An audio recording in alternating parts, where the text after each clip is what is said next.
আজকের আলোচনা ভারতের স্বাধীনতা সংগ্রাম নিয়ে। তবে এটা শুধু সংগ্রামের গল্প না, এটা সময়ের সাথে সাথে লড়াইয়ের কৌশলগুলো কিভাবে বদলে গিয়েছিল তারও একটা বিশ্লেষণ। ভারতের স্বাধীনতার গল্পটা কিন্তু কোনো একটা ঘটনার গল্প না। এটা আসলে একটা বিবর্তনের গল্প। মানে প্রত্যেকটা পদক্ষেপ, প্রত্যেকটা চেষ্টা পরের লড়াইয়ের জন্য একটা নতুন রাস্তা তৈরি করে দিচ্ছিল। এই গল্পের শুরুটা কিন্তু কোনো রাজনৈতিক নেতাকে দিয়ে নয়, এর শুরু হয়েছিল সৈনিকদের হাত ধরে। আর কারণটা ছিল মাত্র একটা গুজব, যা গোটা দেশে যেন আগুন লাগিয়ে দিয়েছিল। ব্যাপারটা একটু ভাবুন তো, ইস্ট ইন্ডিয়া কোম্পানির আর্মিতে প্রতি একজন ব্রিটিশ সোলজারের জন্য ছিল ৬ জন ভারতীয় সিপাহী, মানে 6:1 রেশিও। এই সংখ্যাটা ব্রিটিশ অফিসারদের জন্য একটা বিরাট চিন্তার কারণ ছিল, কারণ তারা খুব ভালো করেই জানত যে ক্ষমতার ভারসাম্যটা কতটা ঠুনকো। 1857 সালের যে বিদ্রোহ, ওটা ছিল একটা চেইন রিয়াকশনের মতো। শুরুটা হলো একটা গুজব দিয়ে যে রাইফেলের কার্তুজে নাকি পশুর চর্বি মেশানো আছে। তারপর মঙ্গল পাণ্ডের প্রতিরোধ সেই গুজবে আগুনের একটা স্ফুলিঙ্গ যোগ করল। আর শেষে মিরাটের বিদ্রোহে গিয়ে সেটা একেবারে দাবানলের মতো ছড়িয়ে পড়ল। যদিও বিদ্রোহটা শেষ পর্যন্ত দমন করা গিয়েছিল, কারণ কোনো সেন্ট্রাল লিডারশিপ ছিল না, কিন্তু এটা ব্রিটিশ এম্পায়ারের ভিতটা কিন্তু একদম নাড়িয়ে দিয়েছিল। এর ফলেই কোম্পানি শাসনের শেষ হয় আর সংগ্রামের একটা নতুন পর্যায় শুরু হয়। এই বিদ্রোহ একটা জিনিস পরিষ্কার করে দিয়েছিল, যে একজোট হলে প্রতিরোধ করা সম্ভব। এরপর লড়াইয়ের ময়দানটাই পাল্টে গেল। যুদ্ধক্ষেত্র থেকে লড়াইটা চলে এলো আলোচনার টেবিলে, কারণ তখন এক নতুন প্রজন্মের শিক্ষিত ভারতীয়রা কলম আর সংগঠনকেই তাদের প্রধান অস্ত্র হিসেবে বেছে নিয়েছিলেন। 1885 সালে তৈরি হল ইন্ডিয়ান ন্যাশনাল কংগ্রেস। তাদের প্রাথমিক উদ্দেশ্য ছিল আবেদন নিবেদনের মাধ্যমে ব্রিটিশদের কাছ থেকে কিছু দাবি আদায় করা। কিন্তু 1905 সালের বঙ্গভঙ্গের মতো ঘটনা কংগ্রেসের ভেতরেই একটা বড়সড় ফাটল ধরিয়ে দিল, আর এই বিভেদই কংগ্রেসকে দুটো আলাদা পথে ঠেলে দেয়। এরই ফল ছিল 1907 সালের বিখ্যাত সুরাট স্প্লিট। পার্টিটা দুটো ভাগে ভাগ হয়ে গেল। একদিকে নরমপন্থী, যারা সাংবিধানিক উপায় মানে আবেদন নিবেদনে বিশ্বাসী ছিলেন, আর অন্যদিকে চরমপন্থী, যারা চাইছিলেন সরাসরি অ্যাকশন। বুঝতেই পারছেন, লড়াইয়ের পুরো ফিলসফিটাই কিন্তু বদলে যাচ্ছিল।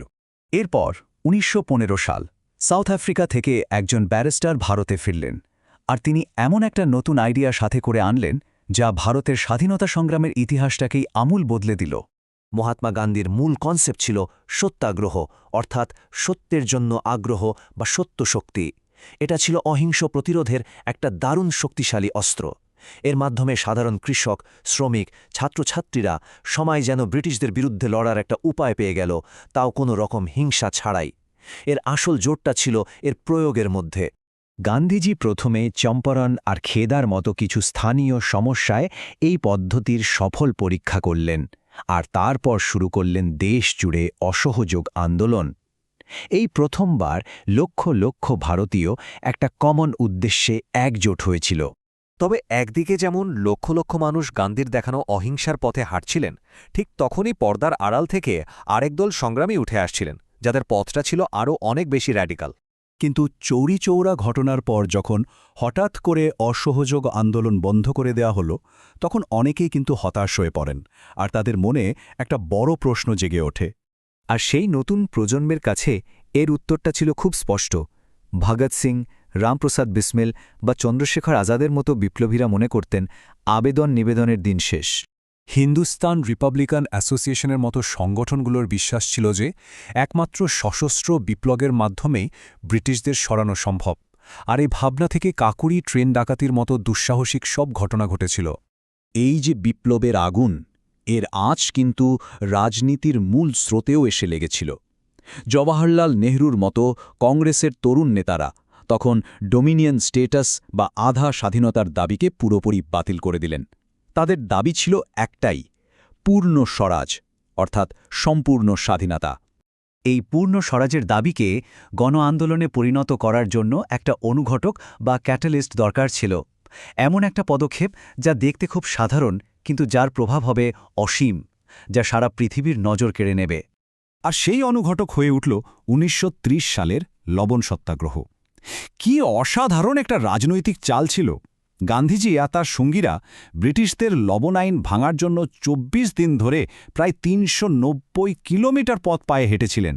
ভাবুন একবার, সামান্য এক মুঠো লবণ তুলে নেওয়ার মতো সহজ একটা কাজ একটা গোটা সাম্রাজ্যের ভিত কাঁপিয়ে দিয়েছিল।